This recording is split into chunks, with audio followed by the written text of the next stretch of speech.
Greetings, everyone. Welcome to Chosen Lifelines for Men. My name is Walter Jennings from Chosen Life Specialists, where we have been called to challenge and, if necessary, change the motivation, mentality, and mettle of men. Today, I want to spend a couple of minutes talking with you about the motivation of competence. Now, the American Psychological Association defines competence motivation as the drive to interact effectively with the environment and develop personal skill and capability in solving problems and performing tasks.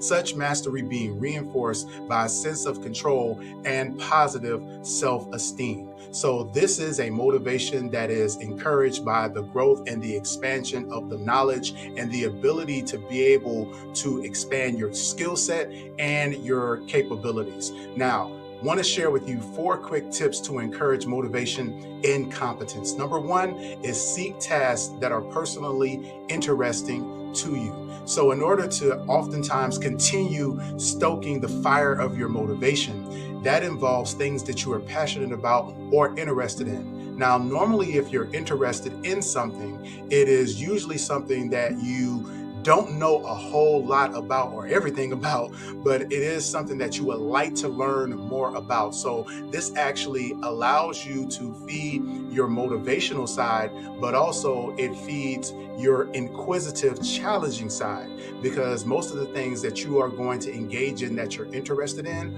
are going to challenge you in a way that either your mindset or your skill set or both of them will be cultivated.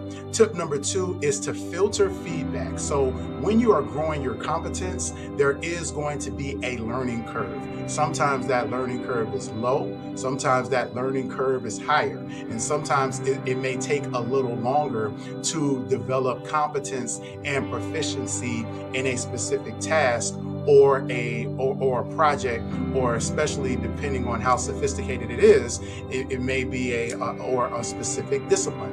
So it's important that as you get feedback, not to take it personally in a way that is going to turn you off from your pursuit of competence in that particular area. So, as some of the elders like to say, one of the phrases that we oftentimes use is chew the meat, spit out the bones. So that means to ingest those things that are going to be helpful to you in your process, and those things that may be deemed as a criticism that is a personal affront or attack on your character or your personality. You want to weed those things out and make sure that you're focused on harnessing the information that's going to help you grow in your competence. Number 3, pursue tasks that are moderately and appropriately challenging. That means that you want to be honest and forthright with yourself about your degree of challenge that you are ready for. So that means you want to be very prudent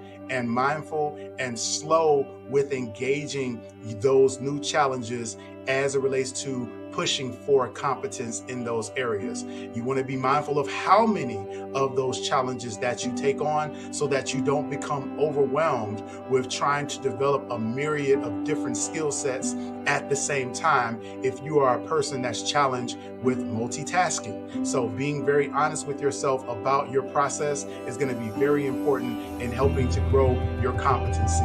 And number 4, encourage mastery, skill development, and the learning process. So while you are growing your skill set, you also want to make sure that you continue to cultivate that, but to embrace the learning process and the procedure in which you've been able to gain those skills, because it will ultimately allow you to embrace and to recognize your learning style.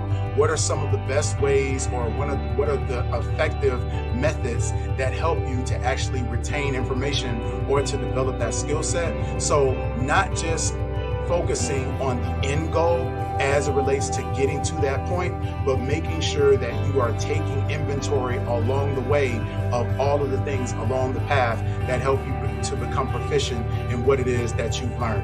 I want to end this session with a very powerful quote from Chris Hadfield, who who is a retired astronaut, engineer, and fighter pilot from Canada. And as it relates to competence, astronaut Hatfield says competence means keeping your head in a crisis, sticking to a task even when it seems hopeless, and improvising good solutions to tough problems even when every second counts. It encompasses ingenuity, determination, and being prepared for anything. Astronauts have these qualities not because we're smarter than everyone else, but it's because we are taught to view the world and ourselves differently. My shorthand for it is thinking like an astronaut, but you don't have to go to space to learn to do that. It's mostly a matter of changing your perspective, being able to utilize different positions and being willing to look at things from a different way is an important part of helping to increase and grow your competency. Thank you all so much for tuning in to Chosen Life for Men. My name is Walter Jennings. Be sure to like, share, and subscribe, and visit us at Chosen Life Specialists. Book a session. We'd love to talk and share with you more about helping to build your competency. Again, my name is Walter Jennings from Chosen Life Specialists, where we have been called to challenge and, if necessary, change the motivation, mentality, and mettle of men.